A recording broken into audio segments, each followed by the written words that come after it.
Puji Tuhan, kita kembali lagi dalam ibadah online GBI Cempaka Mas. Bapak Ibu Saudara terkasih, saya harap semua tetap dalam perlindungan Tuhan, tetap sehat, tetap jaga jarak, tetap menggunakan masker. Senantiasa mengandalkan Tuhan dalam segala kehidupan. Saya percaya kita memang menghadapi masa-masa yang tidak mudah Bapak Ibu Saudara. Tapi firman Tuhan berkata bahwa orang yang mengandalkan Tuhan tidak akan pernah sia-sia. Pengharapannya tidak akan pernah sia-sia. Dan saya percaya hari ini kita akan memuji, bersorak, menyembah Tuhan. Karena Dia Raja, Dia yang menjamin hidup kita. Amin.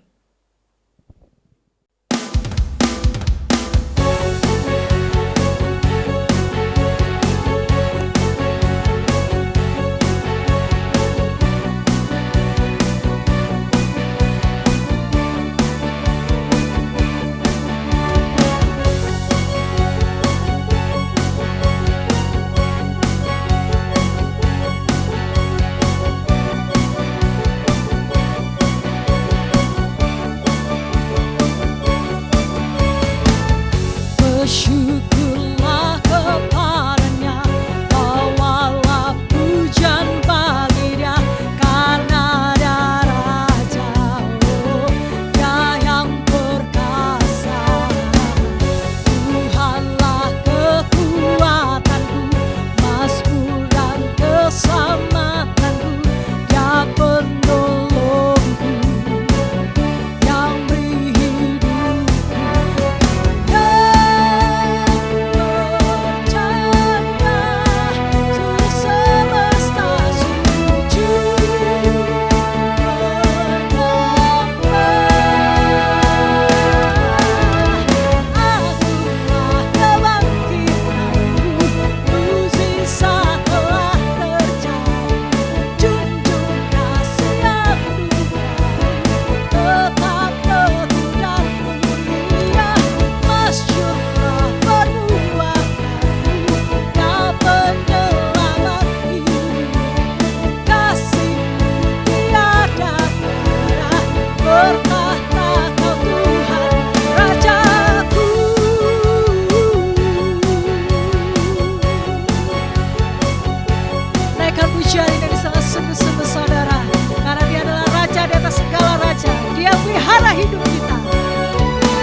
kasih yang terindah,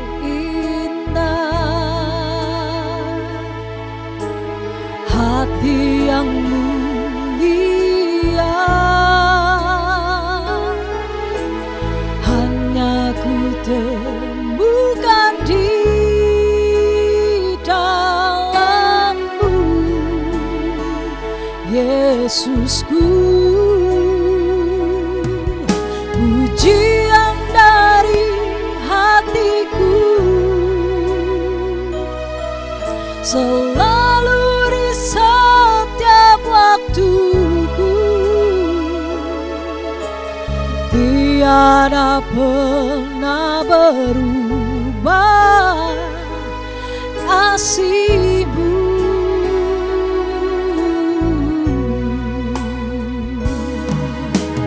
Kasih yang terindah, hati yang mulia, hanya ku temukan di dalam-Mu, Yesusku. Pujian dari hatiku selalu di setiap waktuku, tiada pernah berubah kasih-Mu. Karya terbesar dalam hidupku, pengorbanan-Mu yang selamatkanku. Engkaulah harta yang tak ternilai, yang ku miliki dan ku hargai. Yesus, Engkau ku kagumi.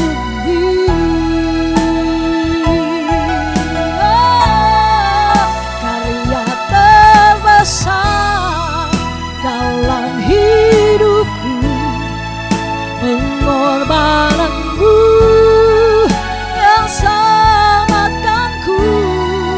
Engkaulah harta yang tak ternilai, yang ku miliki dan ku hargai.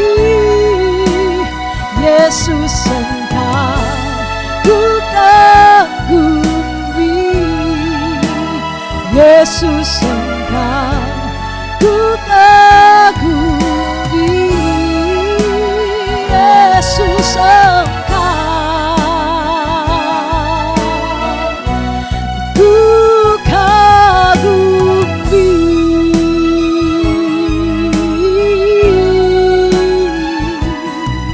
Haleluya.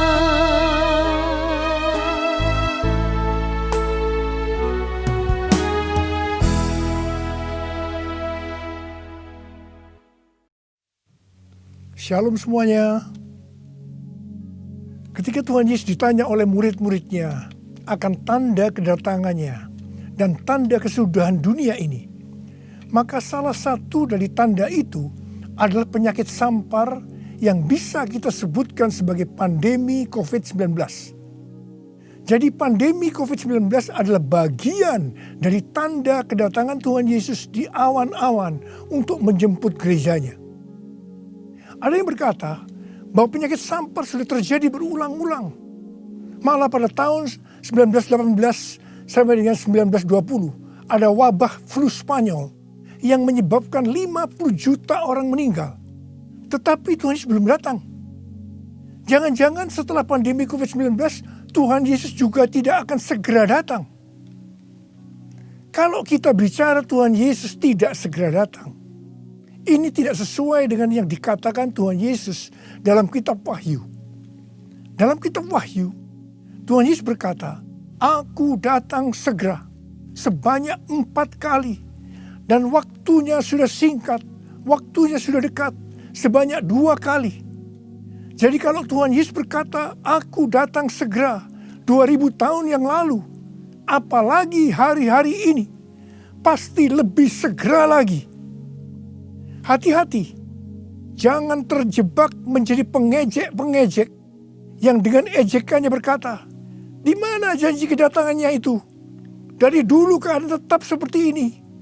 Katanya salah satu tanda adalah penyakit sampar. Mana buktinya? Penyakit sampar sudah terjadi berulang-ulang. Tetapi ternyata Tuhan Yesus belum juga datang. Jangan berkata bahwa setelah pandemi COVID-19 Tuhan Yesus pasti datang kembali. Atau jangan juga berkata bahwa setelah pandemi COVID-19 Tuhan Yesus belum segera datang. Kita tidak tahu dengan pasti kapan kedatangan Tuhan Yesus kembali. Hanya Bapa di sorga saja yang tahu. Yang penting Tuhan Yesus berkata bahwa penyakit sampar seperti pandemi COVID-19 ini adalah bagian dari tanda kedatangannya. Tuhan Yesus menghendaki agar kita percaya bahwa Dia akan segera datang. Sehingga kita akan sungguh-sungguh mempersiapkan diri kita untuk menyambut kedatangannya.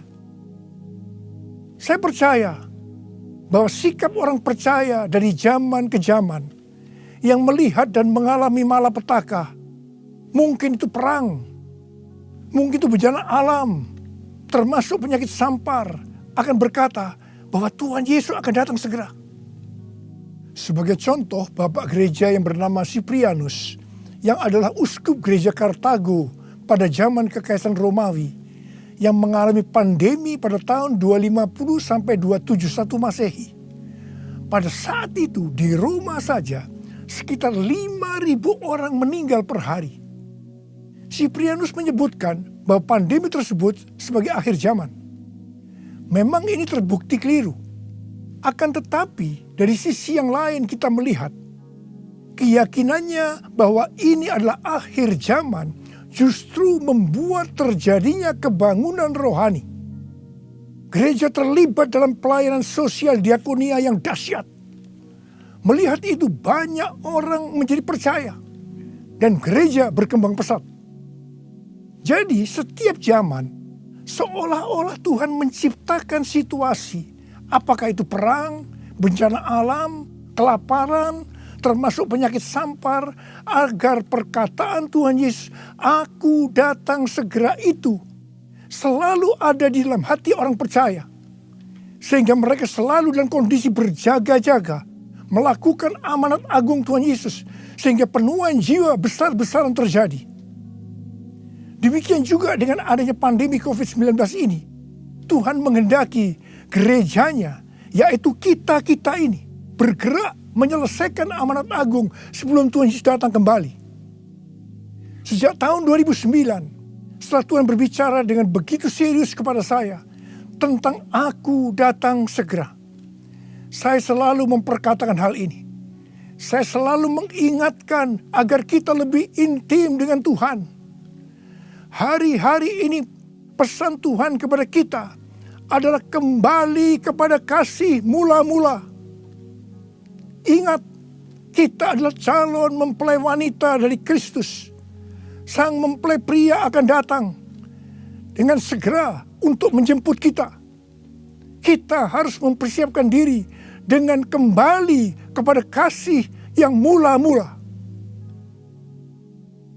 Dalam Wahyu 2 ayat 1 sampai dengan 7, Tuhan Yesus berkata kepada jemaat di Efesus bahwa jemaat di Efesus itu rajin, tekun, tidak dapat sabar terhadap rasul palsu, tetap sabar dan mau menderita oleh karena namaku, kata Tuhan. Tidak mengenal lelah, membenci perbuatan-perbuatan pengikut Nikolaus yang juga aku benci, kata Tuhan Yesus. Pengikut Nikolaus mengajarkan bahwa percabulan tidak akan mempengaruhi keselamatan seseorang dalam Kristus. Ini adalah pengajaran sesat. Karena kitab perjanjian baru mengatakan hal yang sebaliknya. Yaitu bahwa orang yang hidup dalam percabulan tidak akan mendapat bagian dalam kerajaan Allah. Kalau kita melihat ini, saya berkata bahwa jemaat Efesus ini jemaat yang luar biasa. Akan tetapi Tuhan Yesus melanjutkan dengan berkata, namun demikian aku mencela engkau karena engkau telah meninggalkan kasih-Mu yang semula. Sebab itu ingatlah betapa dalamnya engkau telah jatuh. Bertobatlah dan lakukanlah lagi apa yang semula engkau lakukan. Jika tidak demikian, aku akan datang kepadamu dan mengambil kaki dianmu dari tempatnya, jikalau engkau tidak bertobat. Mengambil kaki dianmu artinya mengeluarkan dari dalam kerajaan Allah. Kesimpulan dari pesan Tuhan kepada jemaat di Efesus, yang juga berarti buat kita semua, adalah apapun yang kita lakukan untuk melayani pekerjaan Tuhan, kalau tidak didasarkan kepada kasih mula-mula, maka Tuhan Yesus berkata, betapa dalamnya engkau telah jatuh. Dan kita harus bertobat. Kalau kita tidak bertobat, Tuhan akan mengambil kaki dian kita. Artinya, kita akan dikeluarkan dari dalam kerajaan Allah. Kasih mula-mula adalah kasih yang kita miliki pada saat kita baru bertobat dan percaya kepada Tuhan Yesus. Pada saat itu kita akan mengasihi Tuhan dengan segenap hati, dengan segenap jiwa, dan dengan segenap kekuatan kita.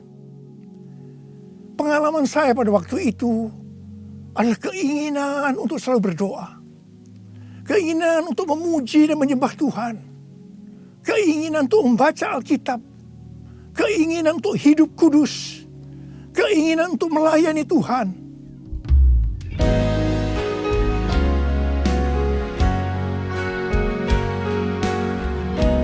Ku cinta Kau Yesus, hanya Engkau bagiku Yesus. Sungguh ku rindu mengatakannya, betapa aku mengasihimu. Engkau Allah dan Rajaku, kekasih dan hidupku. Engkau segalanya bagiku. Ku bersyukur kepadamu. Ku bersyukur kepadamu. Ku bersyukur kepadamu.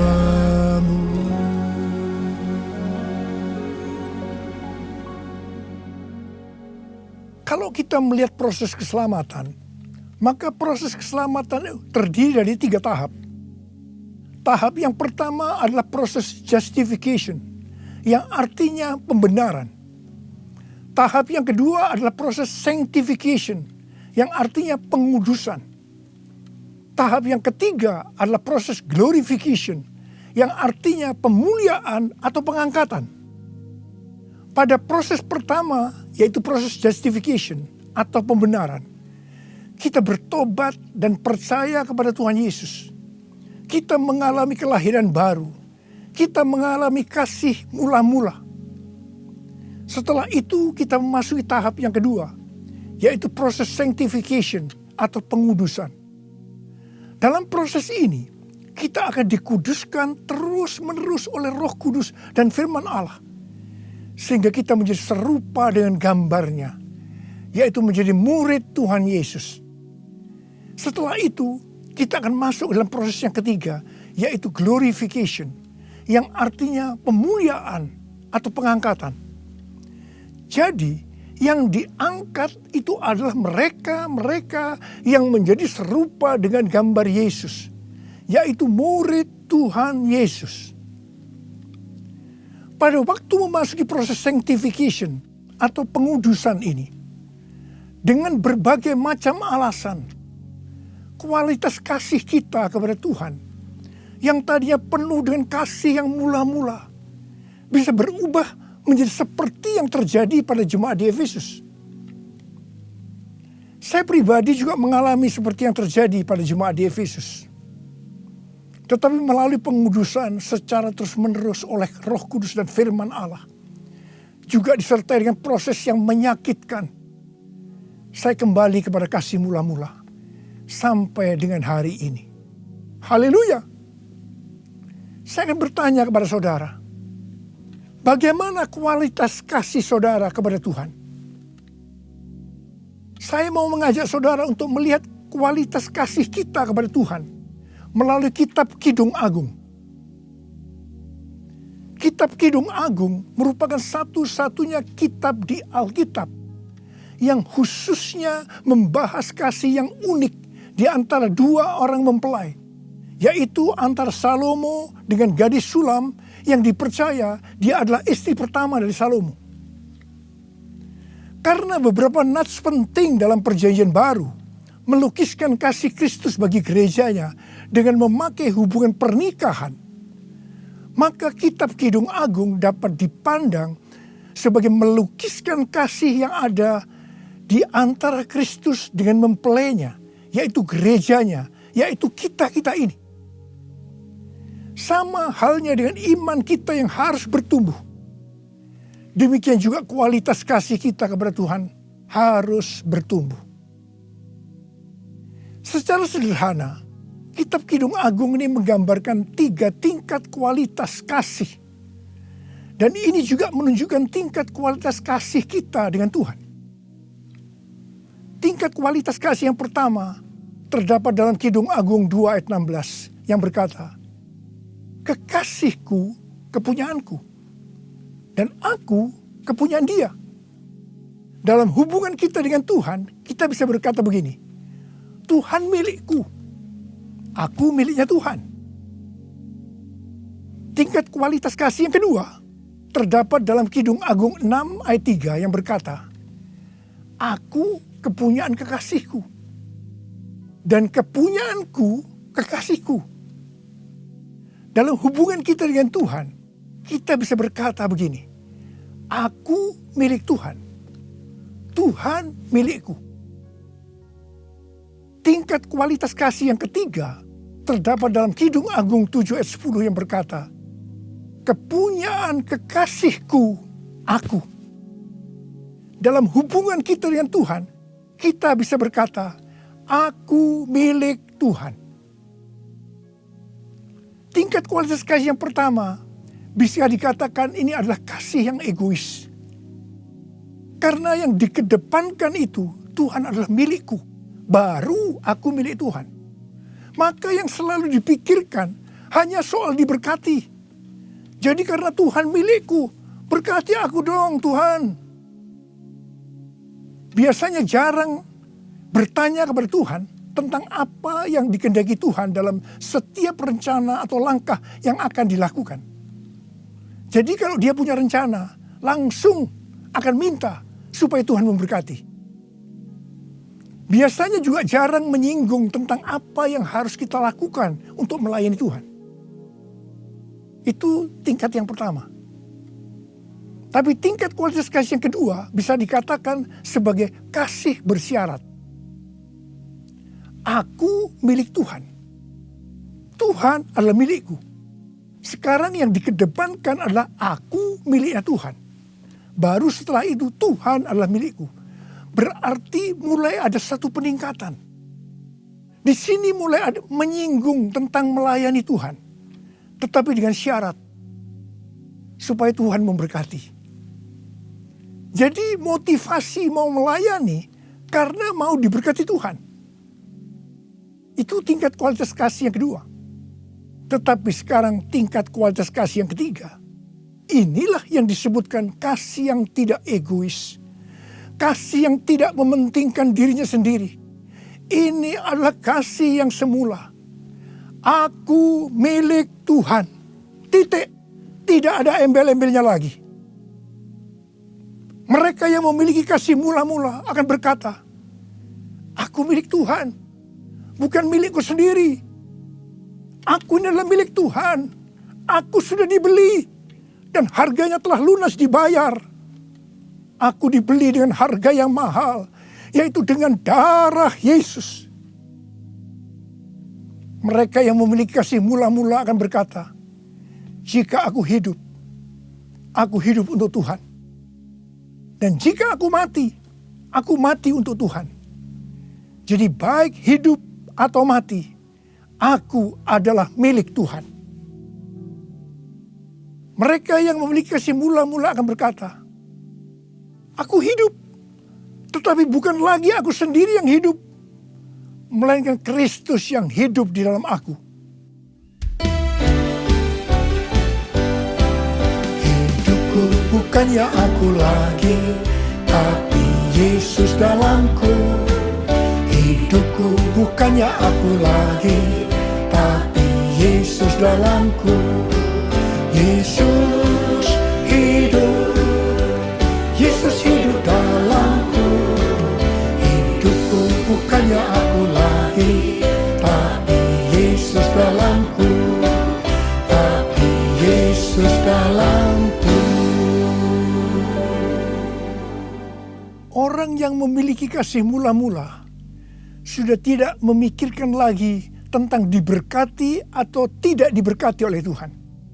Yang paling penting adalah hidup menyenangkan hatinya Tuhan. Melakukan kehendaknya Tuhan. Seperti Tuhan Yesus berkata dalam Yohanes 4 ayat 34. Makananku ialah melakukan kehendak Dia yang mengutus aku dan menyelesaikan pekerjaannya.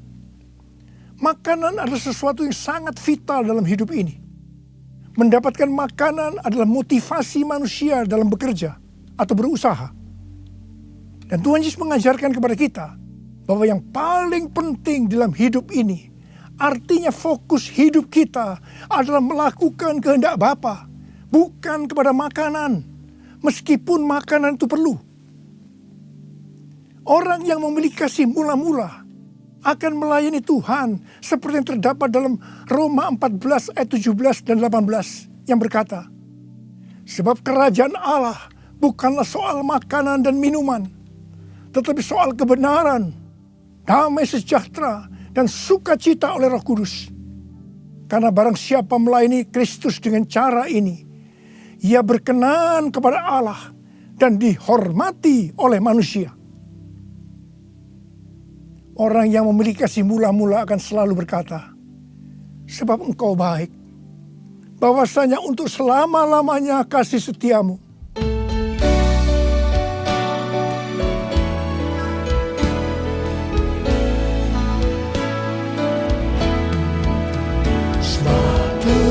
Hamba bahwasanya untuk selamanya kasih setianya, sebab Tuhan bahwasanya untuk selamanya kasih setianya, bahwasanya untuk selamanya kasih setianya.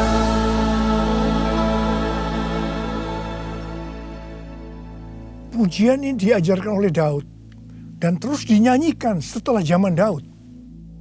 Tuhan memberitahu kepada Daud hal yang paling menyenangkan hatinya Tuhan, yaitu kalau dipuji oleh kita bahwa Tuhan itu baik, bahwasanya untuk selama-lamanya kasih setianya. Karena memang itulah yang Tuhan lakukan untuk kita. Jadi apapun masalah yang kita hadapi, nyanyikan terus pujian tadi. Orang yang memiliki kasih mula-mula akan berkata, aku tidak takut, sebab Tuhan menyertai aku. Aku tidak bimbang, sebab Tuhan adalah Allahku. Tuhan akan meneguhkan aku, bahkan akan menolong aku. Tuhan akan memegang aku dengan tangan kanannya yang membawa aku kepada kemenangan.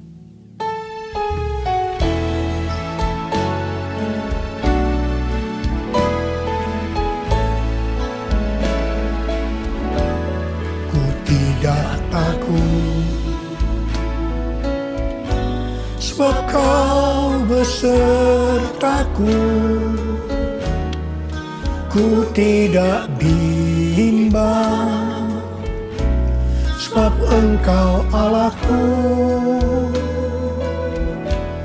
Engkau meneguhkanku, bahkan menolongku. Kau batu karangku, Yesus Tuhan. Yesus memegangku dengan tangan kanan-Mu. Yesus memberiku kemenangan. Yesus memegangku dengan tangan kanan-Mu. Yesus memberiku kemenangan. Yesus memberiku kemenangan. Yesus memberiku kemenangan. Haleluya. Orang yang memiliki kasih mula-mula dalam masa pandemi COVID-19 ini akan tetap percaya kepada janji Tuhan dan terus memperkatakannya.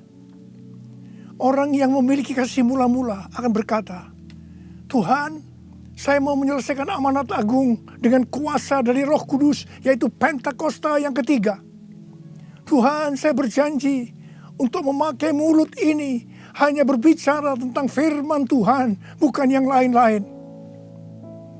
Orang yang memiliki kasih yang mula-mula akan melakukan firman Tuhan seperti yang terdapat dalam lagu ini. Aku mengasihi Engkau Yesus dengan segenap hatiku. Aku mengasihi Engkau Yesus dengan segenap jiwaku. Ku renungkan firman-Mu siang dan malam, ku pegang perintah-Mu dan ku lakukan. Engkau tahu ya Tuhan, tujuan hidupku hanyalah untuk menyenangkan hati-Mu. Menyenangkan hati-Mu, menyenangkan hati-Mu.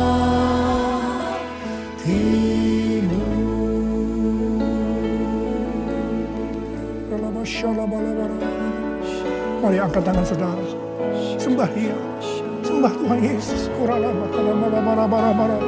Tuhan Yesus, sembah. Yang sudah berbahasa roh saat ini. Yang belum, terus katakan haleluya, haleluya.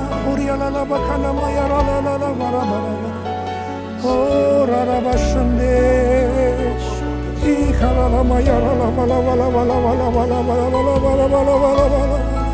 Orala bala bala bala. Orala bala bala bala bala. Orala bala bala bala bala. Orala bala bala bala bala bala. Ore de beda bala. Hamba berdoa buat anak-anak-Mu ini semua Tuhan. Hamba berdoa mereka kembali kepada kasih yang mula-mula. Kembali kepada kasih yang semula. Kasih yang mula-mula. Ya Tuhan, hamba berdoa buat mereka. Tuhan, terima kasih. Terima kasih ya Tuhan, terima kasih Engkau akan segera datang untuk kali yang kedua. Bapa, hamba berdoa di tengah pandemi COVID-19 ini.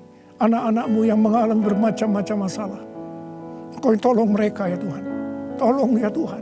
Mungkin mereka ketakutan, kebingungan. Ketakutan yang berlebihan, paranoid Tuhan. Tolong mereka ya Tuhan.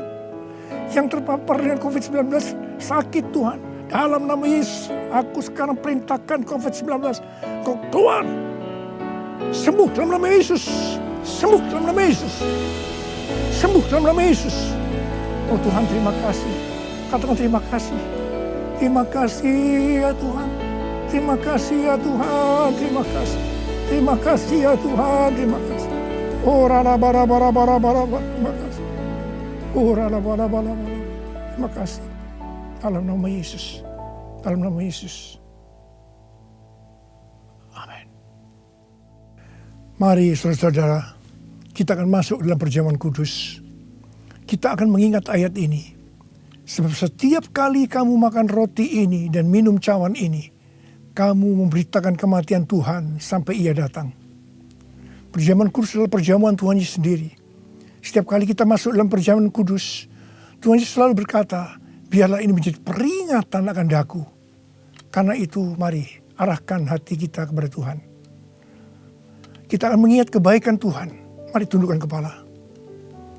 Tuhan, siapakah kami ini sebelum kami mengenal Engkau? Kami semua orang berdosa. Upah dosa adalah maut, mati. Tapi Engkau yang tidak berdosa telah dijadikan dosa oleh karena kami.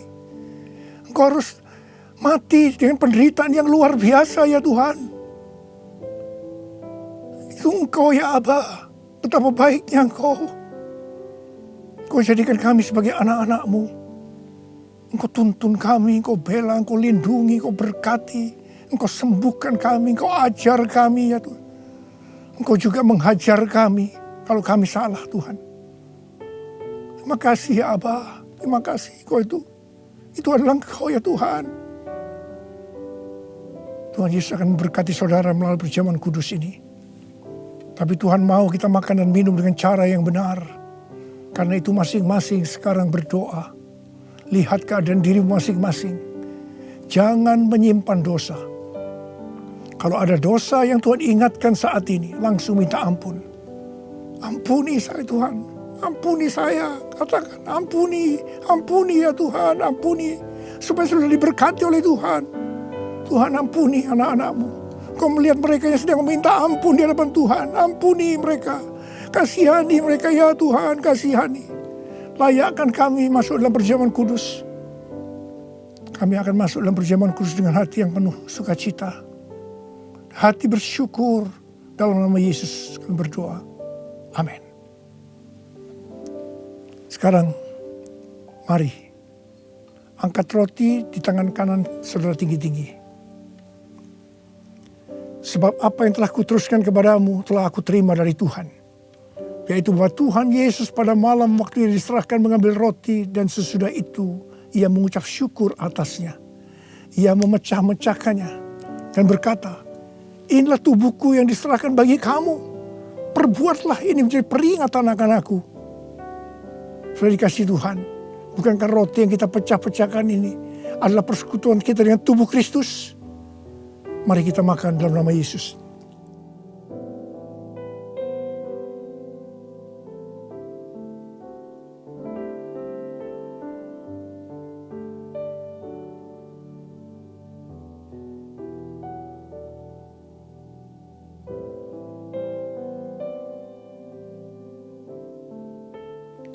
Sekarang angkat cawan di tangan kanan saudara tinggi-tinggi. Demikian juga ia mengambil cawan sesudah makan lalu berkata, cawan ini adalah perjanjian baru yang dimeteraikan oleh darahku. Perbuatlah ini setiap kali kamu meminumnya menjadi peringatan akan aku. Saudara kasih Tuhan, bukankah cawan pengucapan syukur yang atasnya kita ucapkan syukur adalah persekutuan kita dengan darah Yesus. Mari kita minum dalam nama Yesus.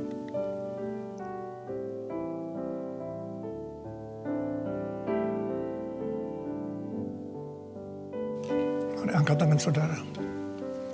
Ucapkan terima kasih. Ucapkan syukur. Ucapkan syukur dan terima kasih ya Tuhan. Kami mengucap syukur dan terima kasih ya Tuhan. Terima kasih. Engkau baik ya Tuhan. Bahwasanya untuk selama-lamanya kasih setiamu. Engkau baik ya Tuhan. Engkau baik ya Tuhan. Bahwasanya untuk selama-lamanya kasih setiamu. Tuhan terima kasih. Tuhan terima kasih, terima kasih.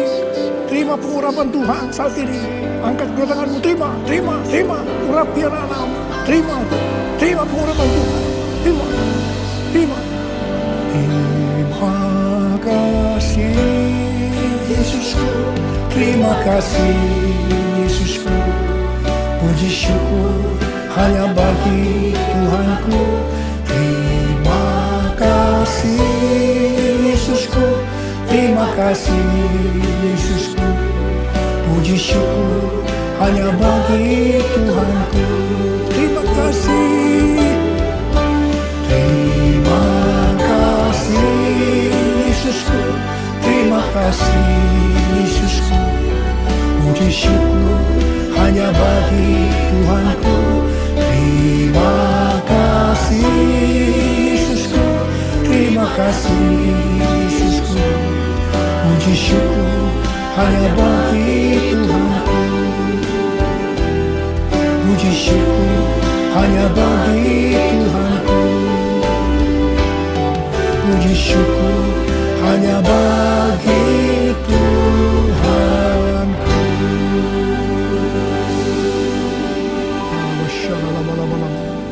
Oh, terima kasih.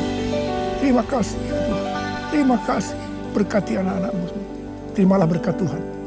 Kasih karunia berlimpah-limpah daripada Allah Bapa dalam anak yang tunggal Yesus Kristus. Persekutuan yang manis dengan Roh Kudus menyertai saudara sekalian mulai hari ini sampai Tuhan Yesus datang menjemput kita di awan-awan dan bahkan sampai selama-lamanya. Yang percaya bersama-sama katakan amin.